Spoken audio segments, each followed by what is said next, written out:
एक जो सिपाही जो है उसने जो है अपने ऑफिसर को फ़ोन किया कि यहाँ पर जो है एक औरत ने जो है एक लड़के को गोली मारी है।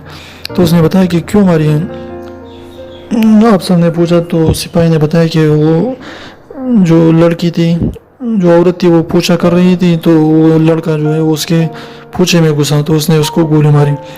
तो ऑफिसर ने हैरान होकर कहा कि इतनी सी बात के लिए उसने उसको गोली मारी। तो उसने सिपाही से बताया, सिपाही को कहा कि आपने अभी तक वो उस औरत को गिरफ्तार किया है।